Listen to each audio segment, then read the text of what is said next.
প্রিয় ভিউয়ার্স, শখের রাজা শেখ আমারের পক্ষ থেকে সকলকে প্রীতি ও শুভেচ্ছা জানিয়ে শুরু করছে আজকের আরেকটি নিত্য নতুন প্রতিবেদন।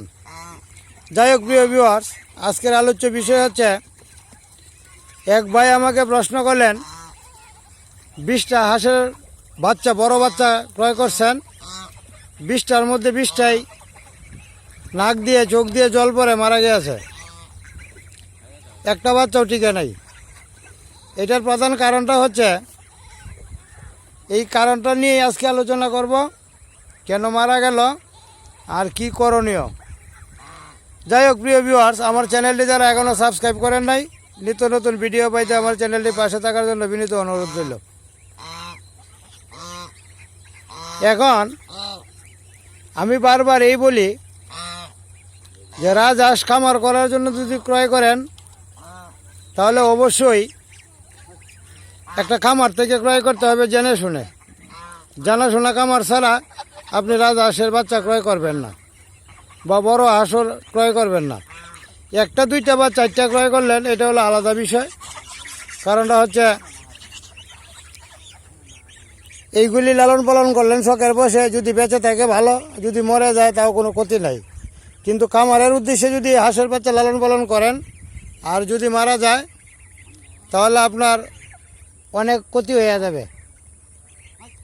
যাই হোক প্রিয় ভিউয়ার্স, উনি প্রথমত যে ভুলটা করছেন, হাঁস খামারির কাছ থেকে হাঁসের বাচ্চা ক্রয় করেন নাই, হয়তো কৃষকের কাছ থেকে বাচ্চা ক্রয় করছেন, শখের বসে কয়টা বাচ্চা ফুটাইছেন, বড় হয়েছে, বাচ্চা বিক্রি করে দিয়েছে, এই বাচ্চাগুলি উনি নিয়ে আসছেন। এতে করে এইখানে ভ্যাকসিন বা রোগ প্রতিরোধ টিকা, কলেরার টিকা, ডাকপ্লেট টিকা, কৃমির ঔষধ কোনোটার এই ব্যবহার করা হয় নাই। এই জন্যে এই সমস্যাটা দেখা দিয়েছে।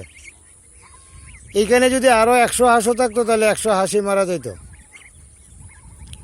রোগ প্রতিরোধ ক্ষমতা সম্পন্ন হাঁস ক্রয় করতে হবে এবং ভ্যাকসিনযুক্ত হাঁস ক্রয় করতে হবে। যদি এই হাঁসগুলি চিনে ক্রয় করতে পারেন, তাহলে আপনি লাভবান হবেন, তাছাড়া আপনি লাভবান হতে পারবেন না। একটা বিষয়। দ্বিতীয় বিষয়টা হলো সস্তার 3 অবস্থা। এখন বর্তমানে কিছু কিছু এলাকার বাজার আছে, আমি যতটুকু জানি 1000 টাকা হইলে বড় হাঁসের বাচ্চা পাওয়া যায়। কিন্তু পাইলেও আপনি এদের কোনো নিশ্চয়তা নাই, বাঁচবে না মরবে এটার কোনো সঠিক নিশ্চয়তা নাই যেহেতু, সুতরাং সস্তা পাইলে মানুষ কিন্তু এখানে বস্তা ভরতে চায়। হাঁসের বাচ্চা ক্রয় করতে গেলে অবশ্যই 1500 টাকা পিস থেকে 2000 টাকা পিস পর্যন্ত এখনই লাগবে, যদি জানাশোনা হাঁসের বাচ্চা ক্রয় করেন, বা ভালো জাতের বাচ্চা ক্রয় করেন, বা আগুল্লা জাতের বাচ্চা যদি ক্রয় করেন। এই জন্যই বলি, আপনি যাই কিছু করবেন ভেবে চিন্তে করবেন। আপনার এত বেশি হাঁস ক্রয় করার তো কোনো প্রয়োজন নাই। আপনি 10টা হাঁস একটু জেনে শুনে একটা খামার থেকে ক্রয় করবেন। খামার থেকে যদি 10টা হাঁস ক্রয় করতে পারেন, এই 10টাকে যদি আপনি সময় মতো টিকা ভ্যাকসিন দিতে পারেন, কৃমির ওষুধ খাওয়াইতে পারেন, তাহলে আপনি নিশ্চিত থাকতে পারেন যে এই হাঁসগুলি কখনো মারা যাবে না।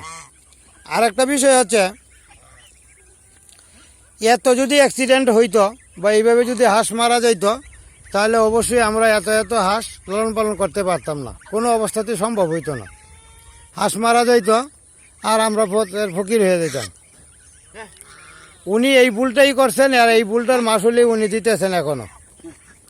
যাই হোক প্রিয় ভিউয়ার্স, সবসময় লক্ষ্য রাখতে হবে, জানাশোনা খামার থেকে, আপনার আশেপাশে যদি থাকে তাহলে সবচেয়ে ভালো, খামার থেকে হাঁসের বাচ্চা ক্রয় করবেন।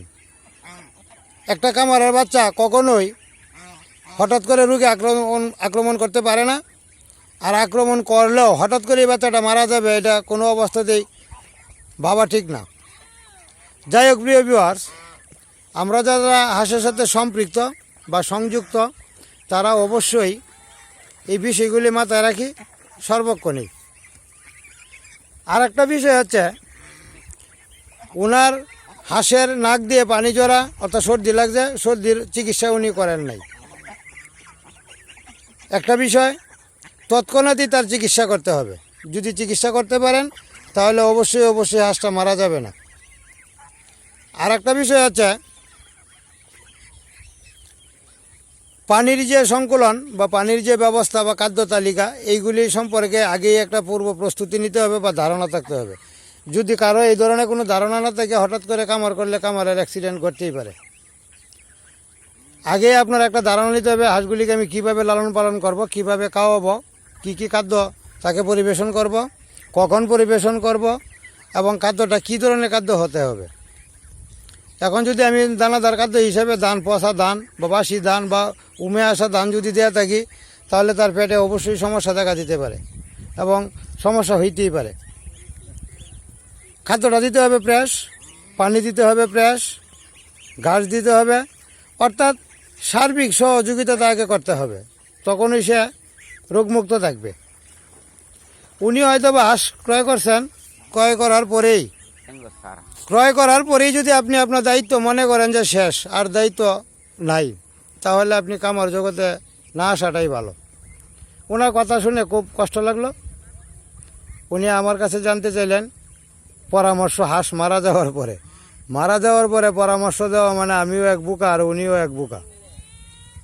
তা আমি বললাম যে ভাই এখন তার পরামর্শ দিয়ে কি হবে, আপনার যেহেতু মারা গেছে এখন আর চিন্তা ভাবনা করে লাভ নেই, আর এই বছর আপনি কামার আর নাই করেন, কারণ এটা পিছনে লেগে থাকতে হবে। আমি বারবারই বলি যত্ন করতে হবে, এর পাশে থাকতে হবে সর্বক্ষণ, সার্বক্ষণিক তদারকির মাধ্যমে রাখতে হবে। যারা এই কাজটা করতে পারবেন না তারা অবশ্যই এই সেক্টরে না আসাটাই সবচেয়ে ভালো। আসলেন নষ্ট হবে। তবে আমরা যে লালন পালন করি আমরা অবশ্যই এই বিষয়গুলি মাথায় রেখে লালন পালন করি। যার ধরুন আমাদের এইখান থেকে একটা বাচ্চা যদি কাটে বা মারা যায় তাহলে আমাদের কাছ থেকে বলে কয়ে যাইতে হবে যে আমি মারা যাইতেছি। এই বিষয়টা অবশ্যই লক্ষ্য রাখতে হবে। আর ঔষধের যে বিষয়টা, এর কোনো বিকল্প নাই, সময় মাফিক যথাসময়ে যথা ঔষধ প্রয়োগ করতে হবে। যদি প্রয়োগ করেন তাহলে আপনার লাভ হবে। আর ওনার মতো যদি হাঁস মারা যাইতো তাহলে তো আমরা কামার বড় জোর সপ্তাহখানেক থাকতো, সপ্তাহখানেকই শেষ। আগে জানতে হবে কামার করার আগে তার পরিচর্যা সম্পর্কে, খাদ্য সম্পর্কে, রক্ষণাবেক্ষণ সম্পর্কে এটি জানতে হবে ভালো করে। জেনে শুনেই আপনি এই জগতে আসবেন। আরেকটা বিষয় হচ্ছে যে আমি 4-5টা হাঁস কিনলাম, 10টা হাঁস কিনলাম, কিনে রাখলাম, পর্যায়ক্রমে আমি জানতে পারলাম, এটাও করতে পারেন।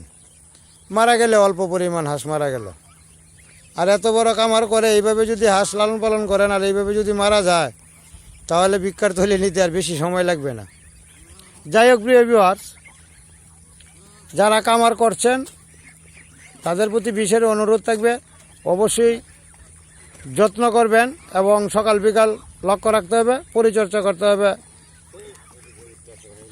মানে সূক্ষ্মভাবে। আরেকটা বিষয় হচ্ছে যে আমি কয়েকটা হাঁস কিনব, লালন পালন করব, পর্যায়ক্রমে আমি শিখব, এটাও পারেন, দুইটাই পারেন।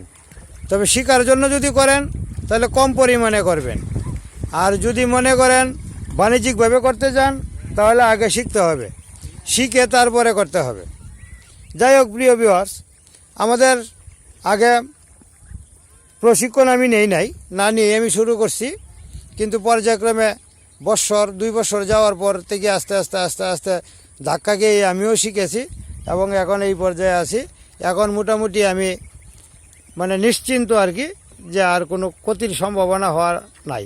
হয়তো 1-2টা এদিক সেদিক হইতে পারে, এটা হলো আলাদা বিষয়, কিন্তু বেশি পরিমাণে যে হবে এইটা এখন আর সম্ভাবনা নাই। যাই হোক প্রিয় ভিউয়ার্স, আমিও একজন নতুন উদ্যোক্তা, নতুন মানুষ। যদি আমার কথাগুলি ভালো লেগে থাকে তাহলে আমার চ্যানেলটিতে একটি সাবস্ক্রাইব অবশ্যই আমি আশা করতে পারি। আর একটা বিষয় হচ্ছে, যারা সাবস্ক্রাইব করছেন তাদেরকেও বলি যদি আমার কথাগুলি ভালো লেগে থাকে তাহলে টাইমলাইনে আমার ভিডিওটি রেখে দিবেন। আর আপনার বন্ধুবান্ধব যারা আছে তাদেরকে অবশ্যই বলবেন যে দেখার জন্য। এই বিষয়টা রেখে আমি আজকে আমার ভিডিও এখানেই শেষ করলাম। ধন্যবাদ সবাইকে, ভালো থাকবেন, সুস্থ থাকবেন।